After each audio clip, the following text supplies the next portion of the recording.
Welcome to Wedge Wednesday. Here's another installment of our wedge series on a Wednesday. This is actually to do with a question that I was asked by a student who said to me, what are the most common faults that I see with people playing wedge shots, either distance wedge shots or finesse wedge shots, which got me thinking. So I sort of come up with two that I think is going to really help you, and two certainly to be aware of. And I think number one, I think certainly the most common one that we see is nothing more technical than simply watching people just stay down for much too long.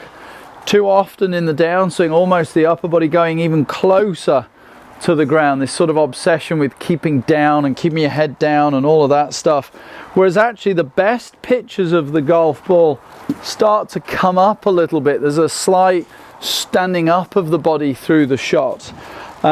So what I'd like you to think about is at least to have an idea that once we've struck the ball, let's make sure you let your eyes follow the flight of the ball and keep the chest moving. Remember last time we did the towel drill, and I had somebody say to me who did that when they did the towel drill, it felt like the body was involved much more than they were trying to play it. So a lot of times, if on the downswing you're just going down towards the ground, then it does become all very arms in. You can see the arms have to then pull in. So as a thought, just get that feeling of it, letting yourself follow the flight of the ball once the ball's left the club face, and go looking for it. And don't be afraid to feel like there's a slight standing up there on the way through.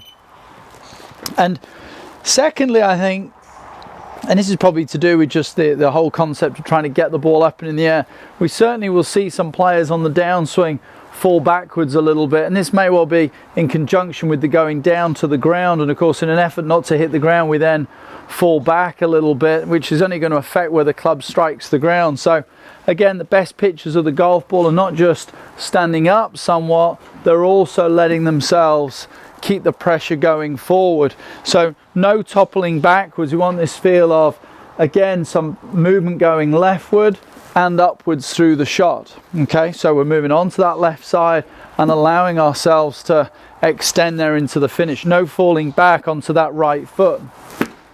Again, it's going to have much more of that sort of motion through the golf ball. You could work on that feeling by simply hitting some shots just perched up onto your right tiptoe.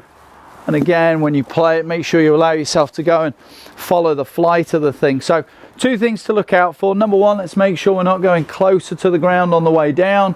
We'll get this feel that we're rising somewhat. And then number two, certainly a feeling of pivoting around that front leg. We always want the flow of pressure through the ground going towards the target there on the way through. So keep an eye on those. It's going to help you wedge play.